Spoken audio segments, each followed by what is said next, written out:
God bless you all. आज का topic है fraction. Fraction is a part of a whole written in the form of P upon Q। P by Q कुछ नहीं है, ये सिर्फ वेरिएबल्स के फॉर्म में लिया है, ये भी नंबर सी है। इसमें एक कंडीशन होता है where Q can not be equal to 0। अब देखते हैं P क्या है। P है नंबर ऑफ पार्ट्स जिनके बारे में हम बात कर रहे हैं, और Q क्या है, total number of parts the whole is divided into. इसी को थोड़ा और समझ लेते हैं। जैसे कि fraction is a part of a whole. Suppose ये आपको बुक्स में पिज़्ज़ा का एग्जाम्पल वगैरह मिलते हैं। एक सर्कल है मेरे पास, ये पूरा एक सर्कल है, होल मीन्स एक पूरा। इस पूरे सर्कल को मैंने 4 इक्वल पार्ट्स में डिवाइड की हूँ, और इसमें से 1 पार्ट इज शेडेड। तो इसका मतलब है इसे अगर हमें फ्रैक्शन में रिप्रेजेंट करना है तो टोटल एक होल पूरा circle, how many parts we have, total 1 whole is divided into 4 equal parts. तो इस 4 को हम यहाँ डिनोमिनेटर में ले लेंगे। ये न्यूमरेटर के फ्रैक्शन को P बाई Q के फॉर्म में हम रिप्रेजेंट करते, P अपॉन Q। P भी एक नंबर, कोई भी नंबर हो सकता है, Q भी कोई भी नंबर हो सकता है, लेकिन Q 0 के अलावा कोई नंबर हो सकता है, P 0 भी हो सकता है, यही है। तो जब हम एक पूरे होल पार्ट को 4 पार्ट्स में डिवाइड किए, तो टोटल कितने पार्ट्स में होल डिवाइडेड है उसे हम डिनोमिनेटर मतलब नीचे लिखेंगे 4। और कितने पार्ट्स शेडेड है, तो 1 पार्ट इज शेडेड, तो इस 1 को हम यहाँ न्यूमरेटर में लिखेंगे, right. And now here how many parts are not shaded? Unshaded parts. 3 parts are not shaded. तो इस unshaded parts का फ्रैक्शन हो जाएगा 3/4 and shaded part का फ्रैक्शन हो जाएगा 1/4. 3/4 unshaded and 1/4 shaded. So इसी चीज़ को बच्चे को दिखा के one more circle I have taken and I have divided into some parts. Right? You can ask him कि कितने parts इसमें shaded है। तो अगर बच्चा कहता है 2 पार्ट्स है, तो ये फ्रैक्शन में नहीं लिखा जा सकता इसे, क्योंकि ये पार्ट्स जो है वो इक्वल नहीं है। तो यहाँ पे एक बहुत एसेंशियल कंडीशन है, fraction is a part of a whole where whole is divided into equal parts. Okay. And second point है फ्रैक्शन का, it is written in the form of P upon Q, where P by Q represent any number, right? And these are represented in the form of variables. P और Q कोई भी number हो सकता है। Now, where P is equal to number of parts of a whole considered, कितने parts की बात कर रहे हैं हम, टोटल नंबर में से कितने पार्ट्स की बात कर रहे हैं। लाइक पिज़्ज़ा है, पिज़्ज़ा को 6 पार्ट्स में डिवाइड किया, आपने उसमें से 1 पार्ट खाया, तो यू हैव ईटन 1/6।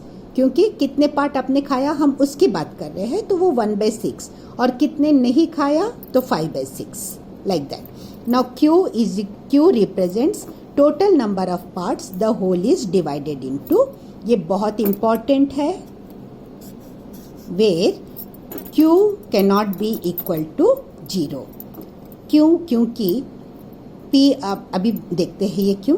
तो ये P न्यूमरेटर कहलाता है, Q डिनोमिनेटर कहलाता है।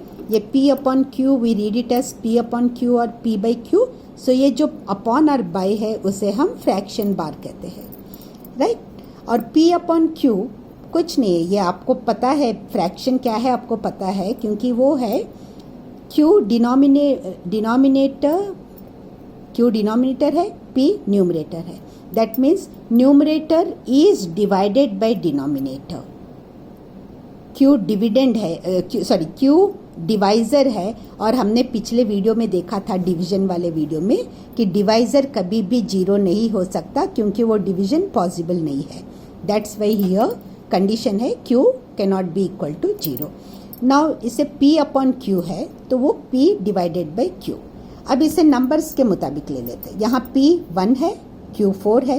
ये P बाई Q भी कंफ्यूज मत होइए, ये जस्ट वेरिएबल्स है, बच्चे को समझा दीजिए।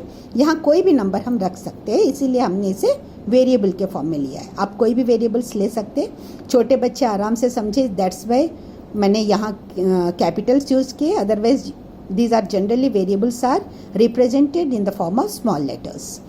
तो 1/4 अगर बच्चे से एक बार बता दीजिए where P/Q means P divided by Q, और 1/4 को आप उसे डिवीजन के फॉर्म में लिखने बोलिए. अगर वो लिखता है, क्योंकि वो सोचेगा 4 छोटा है और 4 बड़ा है और 1 छोटा है, तो 1 यहाँ लिखूँ 4 यहाँ लिखूँ, तो ये गलत हो जाएगा. Because 1 is in the numerator and 4 is in the denominator. So here numerator divided by denominator. This is read as 1 divided by 4. It is not 4 divided by 1. It is 1 divided by 4. और थोड़े बड़े बच्चे जिनको decimals जान चुके हैं और उन डिविजन्स में कन्फ्यूजन होता है, ये उन बच्चों के लिए यहाँ थोड़ा सा कॉन्सेप्ट क्लियर कराना चाहती हूँ. 1 मीन्स 1.000 एज मेनी जीरोस आप ले सकते हैं यहाँ पे. 1 डिवाइडेड बाई 4 मीन्स ये लेफ्ट साइड में 0 ले लिया, इसकी वैल्यू 0 ही रहेगी. ये भी हमने पिछले वीडियोस में देख लिया है. और डेसिमल के बाद 1 के बाद 0 लगने से वो 10 हो जाता. This is not equal to 10 because बीच में डेसिमल है, तो इसीलिए डेसिमल के बाद फिर जितने 000 लगेंगे इनकी वैल्यू 0 ही रहेगी. जब तक कि आप इस यहाँ पे कोई नंबर लगाओगे तो फिर इनकी प्लेस वैल्यूज हो जाएगी, इनकी प्लेस वैल्यू आ जाती है.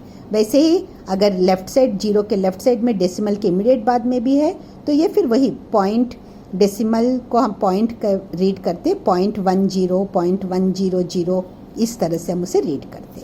चलिए वो तो अलग टॉपिक है, बाद में देखते. अब इस डिवीजन को कैसे करना है. जैसे 4th 5th में बच्चा आ गया है, डेसिमल कॉन्सेप्ट है और ये डिवीजन में प्रॉब्लम हो रही है, तो ध्यान से देखिए. नाउ 1 यहाँ होल पार्ट में सिर्फ 1 है और 4 बड़ा है. 4 तो 1 को क्या करेंगे, 4 zeros are 0. 1 minus 0 1. नाउ ये डेसिमल को इधर शिफ्ट कर देंगे. डेसिमल को इधर शिफ्ट करने के बाद then you bring this 0 down, तो ये 10 हो गया यहाँ पे. Then 4 2s are 8, so 10 minus 8 is equal to 2. Then you bring one more 0 here. So 4 5s are 20. Now your remainder is 0. So 1/4